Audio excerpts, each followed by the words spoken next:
অন্তর্বর্তী সরকারের প্রধান উপদেষ্টা ডক্টর মোহাম্মদ ইউনূসের সাক্ষাৎকার নিয়ে সোমবার একটি প্রতিবেদন প্রকাশ করে ব্রিটিশ সংবাদ মাধ্যম দ্য গার্ডিয়ান, যেখানে বলা হয়েছে ছাত্র জনতার অভ্যুত্থানে শেখ হাসিনা সরকারের পতনের পর এখন পর্যন্ত বাংলাদেশের আইন শৃঙ্খলা বাহিনী পুরোপুরি সক্রিয় হতে পারেনি।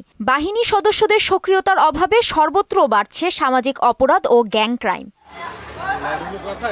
ছাত্র জনতার নজিরবিহীন গণ অভ্যুত্থানে গত বছরের ৫ আগস্ট দেশ ছেড়ে পালিয়ে ভারতে আশ্রয় নেন শেখ হাসিনা। এর ৩ দিনের মাথায় অন্তর্বর্তী সরকারের প্রধান উপদেষ্টা হিসেবে শপথ নেন বিখ্যাত নোবেল বিজয়ী অর্থনীতিবিদ ডক্টর মোহাম্মদ ইউনূস। ৮ আগস্ট তিনি যখন শপথ গ্রহণ করেন তখনও সড়ক মহাসড়ক রক্তে ভেজা, হাসপাতালের মর্গে হাজারের বেশি মানুষের লাশ, যারা হাসিনার বিরুদ্ধে আন্দোলনের জন্য আইনশৃঙ্খলা বাহিনীর গুলিতে জীবন দিয়েছেন।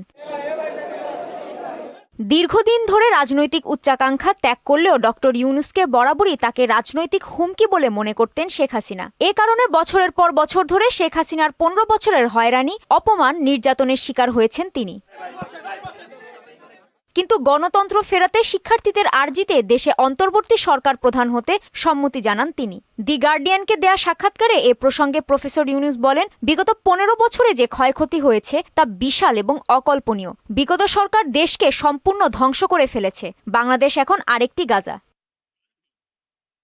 প্রতিবেদনে বলা হয়, মোহাম্মদ ইউনূস অন্তর্বর্তী সরকারের প্রধান হওয়ার পর আশা করা হচ্ছিল বাংলাদেশে একটি নতুন যুগের সূচনা ঘটতে চলেছে, কিন্তু বাস্তবতা ভিন্ন। সার্বিক চিত্র এটাই বলবে যে দেশটি ফের খাদের দিকে ধাবিত হচ্ছে। ইউনূসের প্রতি মানুষের ব্যাপক শ্রদ্ধা থাকলেও এটাও সত্য যে অপরাধ দমন ও শান্তি রক্ষায় তার সরকারের ক্ষমতা দিন দিন তীব্রতর হচ্ছে।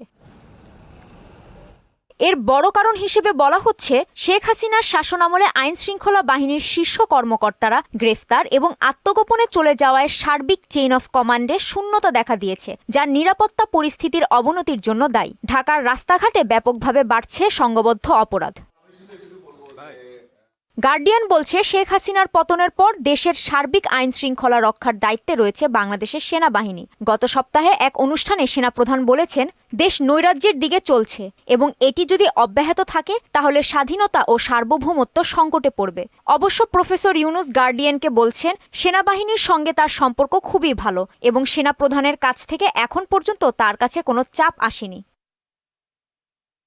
এরপরও ইউনূস সরকারের ওপর রয়েছে নানা রকম চাপ। গার্ডিয়ানের প্রতিবেদনে বলা হয়েছে, একে তো ভারত এই সরকারকে স্বাভাবিকভাবে মেনে নিতে পারছে না, অন্যদিকে ডোনাল্ড ট্রাম্পের ফের ক্ষমতা হরণের পর যুক্তরাষ্ট্র থেকে আসছে বিতর্কিত সব সিদ্ধান্ত।